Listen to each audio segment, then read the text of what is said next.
Hello student. तो आज हम कंफ्यूजिबल वर्ड का पार्ट 4 करने वाले हैं। मैं पहले भी कह चुकी हूँ, ये किसी पर्टिकुलर एग्जाम को टारगेट करते हुए नहीं है, क्योंकि ये एक ऐसा सेक्शन है जो हर एग्जाम में जरूर से यूज होता ही होता है, चाहे आपका सेंट्रल का एग्जाम हो, चाहे आपका स्टेट वैकेंसी का एग्जाम हो। ठीक है, तो without wasting much time class start करते हैं। देखो, हमारा फर्स्ट वर्ड है लीड। लीड की अगर हम बात करें तो आप और हम सभी जानते हैं, लीड करना यानी कि नेतृत्व करना। ठीक है, ये है वर्ब का सेक्शन। अगर मैं बात करूं तो ये वर्ब है, इसकी सेकंड एंड थर्ड फॉर्म होती है लेड लेड। बट वही लीड की अगर हम एज एन एडजेक्टिव बात करें तो ये एडजेक्टिव के रूप में क्या हो जाता है? मेन। क्या हो जाता है भाई? मेन। आपने पढ़ा होगा, लीड रोल कर रहा है कोई एक्टर, लीड कैरेक्टर, है ना? लीड एक्टर बोल सकते हैं। ठीक है, फिर आता है लेड। अब ये यहाँ पे वर्ब नहीं, मैं इसको एडजेक्टिव के रूप में समझाने वाली हूँ, जिसका मतलब है कि लाइक इन्फ्लुएंस्ड और ऑर्गेनाइज्ड बाय। इन्फ्लुएंस है यानी कि किसको टारगेट करते हुए है या किससे प्रेरित है।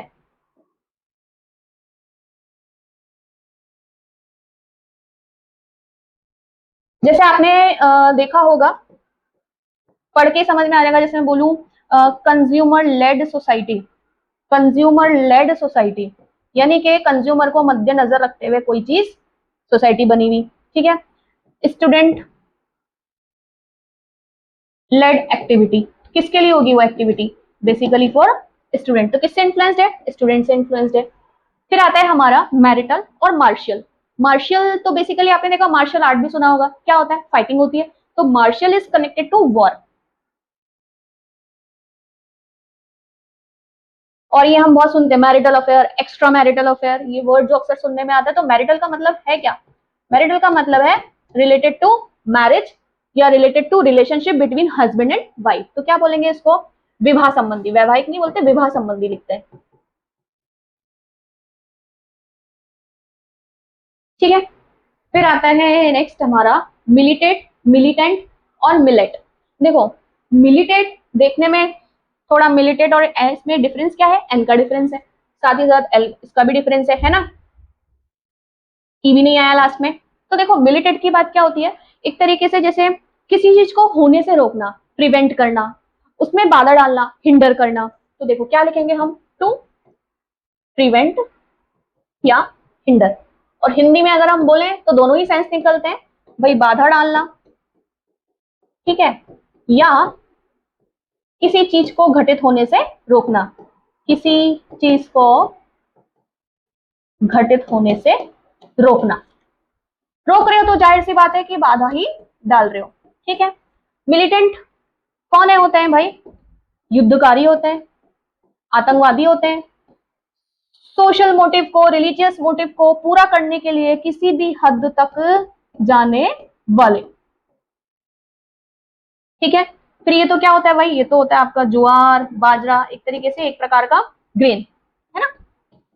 तो ये होता है यहाँ पे क्लियर। नेक्स्ट चलते हैं। नेक्स्ट कह रहा है नॉइसम और नॉइजी। तो नॉइसम और नॉइजी को आपस में कनेक्ट बिल्कुल भी नहीं करना है। नॉइजी एडजेक्टिव है विच रिलेट्स टू नॉइज, जो शोर से रिलेट करता है ना? तो हम बोलते हैं भाई शोर वाला।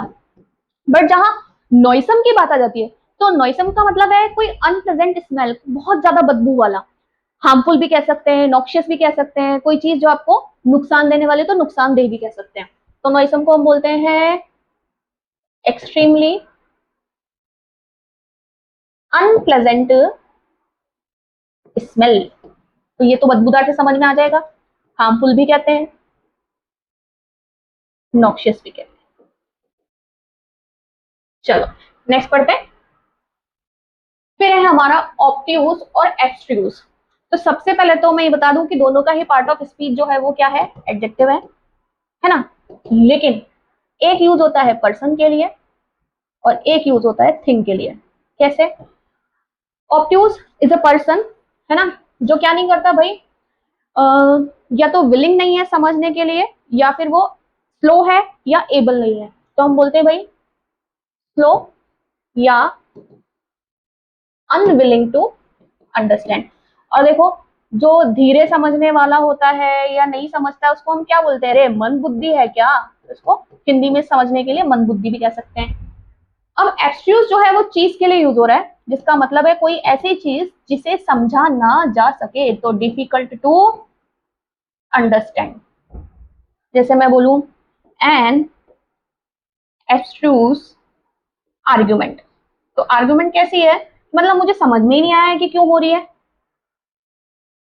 फिर आता है ओवर डू और ओवर ड्यू। ड्यू और डू दोनों को अगर सेपरेट करें तो डू का मतलब करना, ड्यू का मतलब बकाया, बस दोनों के ऊपर ओवर ओवर लग गया, तो ओवर डू के साथ लगा, यानी कि हद से ज्यादा करना, ओवर डू हद से ज्यादा करना। तो एक्सेजरेट करना भी कह सकते हैं,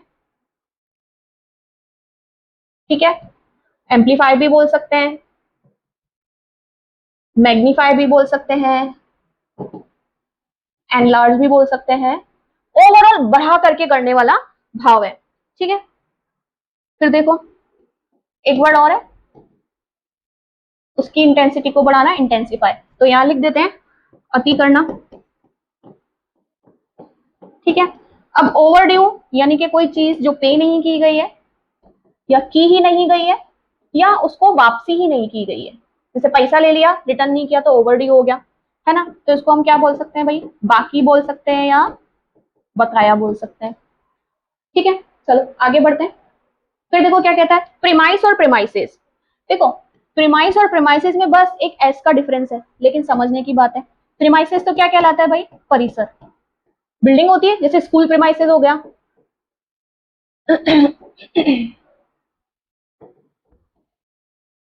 या इंडस्ट्रियल प्रीमाइसेस हो गया,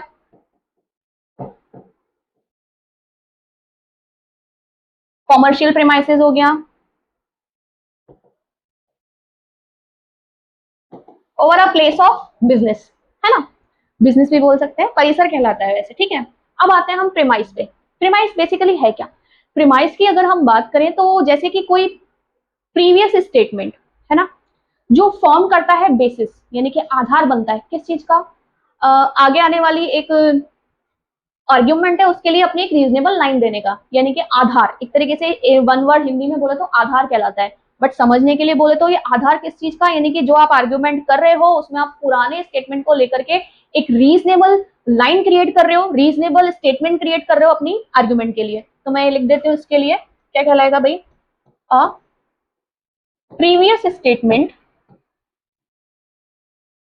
या एन आइडिया, है ना, कोई प्रीवियस स्टेटमेंट है या कोई आइडिया है जो क्या करता है भाई, बनाता है, बनाना यानी क्या, फॉर्म, दैट फॉर्म्स, अब फॉर्म क्या कर रहा है भाई, फॉर्म द बेसिस, बेसिस, है ना, बेसिस किस चीज का, for a reasonable line of an argument. लिख देती हूँ हिंदी भी, आधार कहलाता है, आधारिका भी कहलाता है, ठीक है। चलो नेक्स्ट बढ़ते हैं। फिर है प्रोफ्लिगेट और प्रोफ्लिक नहीं, प्रोलिफिक, प्रोलिफिक है ना, ये सही कर लेना। देखो प्रोफ्लिगेट की बात करें तो आपने एक वर्ड सुना होगा, अपव्ययी, ज्यादा वेस्ट करने वाला, पैसा ज्यादा वेस्ट करने वाला, तो प्रोफ्लिगेट का मतलब क्या है, समवन हु यूज, है ना, money time material in a careless way, कोई ऐसा व्यक्ति जो पैसे को, समय को और जो भी चीजें हैं उनको केयरलेस वे में अगर यूज करता है तो वो अपव्ययी कहलाता है।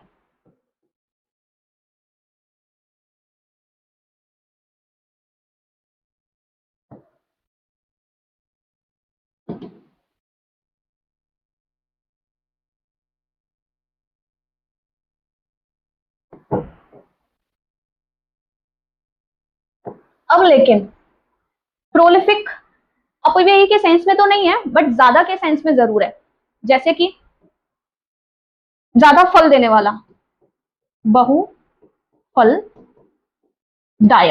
बहुफलदायक। अब मैं यहाँ पे प्रोलिफिक रिवर कहूं तो प्रोलिफिक रिवर से क्या मतलब निकलेगा कि भाई जो रिवर है ना वो बहुत ज्यादा लोगों को, बहुत ज्यादा प्लांट्स को, बहुत ज्यादा एनिमल को सपोर्ट करती है, ठीक है। अगर मैंने यहाँ पर प्रोलिफिक ऑथर कह दिया तो ऑथर कैसा है भाई, जो बहुत ज्यादा आर्ट वर्क क्रिएट कर रहा है, यानी कि बहुत ज्यादा राइटिंग कर रहा है ना, अपनी क्रिएशंस कर रहा है। वहीं अगर मैंने prolific period of her career लिख दिया तो क्या समझोगे कि उसके करियर का ऐसा पीरियड जहां पे उसको ज्यादा से ज्यादा अपॉर्चुनिटीज मिली और ज्यादा से ज्यादा उसको फायदा हुआ। ठीक है, तो इसका मतलब क्या है, अपन इसको अगर प्लांट से भी कनेक्ट करें, प्रोलिफिक प्लांट एग्रीकल्चर से कनेक्ट करें तो क्या कहलाता है भाई ये, यानी फर्टाइल। ओवरऑल बात क्या आ रही है, फर्टाइल की, उपजाऊ। एक कैसा समय हो गया भाई, उपजाऊ यानी कि ज्यादा देने वाला। ठीक है, फिर आते हैं रेजिमेंट, रिजाइम और रेजिमेंट। देखो रेजिमेंट तो सुना सुना सा शब्द है, सोल्जर्स के लिए यूज होता है। अ यूनिट ऑफ सोल्जर्स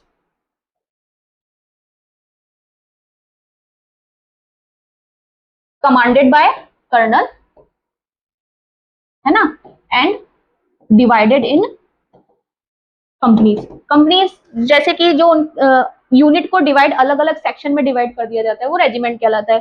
सैन्य दल, अलग अलग बटालियन जो होती है वो।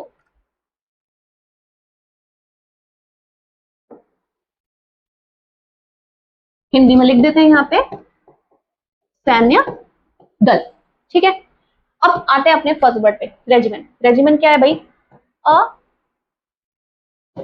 प्रिस्क्राइब। प्रिस्क्राइब कौन करता है, डॉक्टर करता है। डॉक्टर क्या करता है भाई, इतनी एक्सरसाइज करो, ये खाओ, वो खाओ, ऐसी डाइट लो, है ना, तो ये मेडिकल ट्रीटमेंट लो। तो ये सब क्या है, एक आहार नियम है। तो आहार नियम इज कॉल्ड रेजिमेंट। मैं लिखती हूँ प्रिस्क्राइब्ड मेडिकल ट्रीटमेंट। ठीक है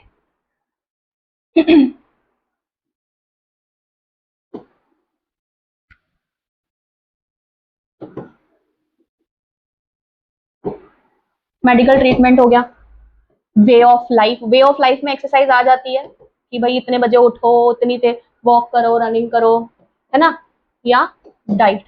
ठीक है, तो ये क्या कहलाएगा, आहार नियम भी कहलाता है। ठीक है, अब आता है आपके पास रिजाइन। रिजाइन की अगर बात करें तो रिजाइन है क्या, व्यवस्था, सिस्टम। तो इसको हम डायरेक्ट लिख लेते हैं व्यवस्था, शासन, पद्धति। चलो नेक्स्ट आते हैं रेन। रेन और रेन देखा जाए तो तीनों का प्रोनाउंसिएशन सेम ही आ रहा है। इससे तो आप और हम सभी वाकिफ है, क्या होती है भाई, वर्षा। क्या होती है भाई, बारिश। ठीक है, एक लिख लेना द रेन्स। द रेन्स, जैसे ये प्लूरल हो जाता है तो क्या हो जाता है भैया, जो भारी बारिश होती है, हैवी रेन होती है, उसे रेन्स कहा जाता है। ठीक है, तो यहां लिखना the season of heavy rain, भारी बारिश का जो सीजन है ना, द सीजन ऑफ हैवी, अच्छा हैवी तो heavy, heavy and continuous rain in tropical region is called rains. ठीक है, अब आते हैं रेन पे। ये तो क्या कहलाता है भाई, शासन काल। द रेन ऑफ विक्टोरिया, अगर हम बोले तो विक्टोरिया का शासन काल, फिर उसका हम पीरियड दे दें, ये कहलाता है। और REIN रेन क्या कहलाता है, कंट्रोल। हिंदी में अगर हम बात करें तो लगाम। ठीक है, next last, respectful, respectable, respective, respectfully और रिस्पेक्टिवली। अब देखो इसकी अगर हम बात करें तो क्या है भाई, रिस्पेक्टफुल मतलब सम्मानपूर्ण, डिसेंट वे। ठीक है, रिस्पेक्टेबल जजेस सुना होगा, यानी सम्मान जनक, सम्माननीय।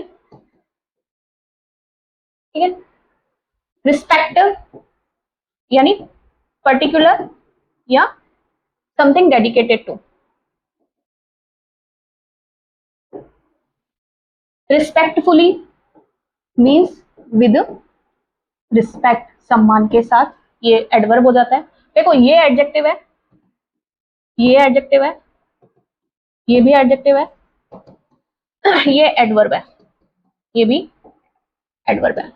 रिस्पेक्टिवली क्रमशः या क्रमानुसार। तो देखो ये थे हमारे आज के कंफ्यूजेबल वर्ड्स। पार्ट 5 में इसकी सीरीज एंड करेंगे और आगे की वोकैब की सीरीज को कंटिन्यू करेंगे।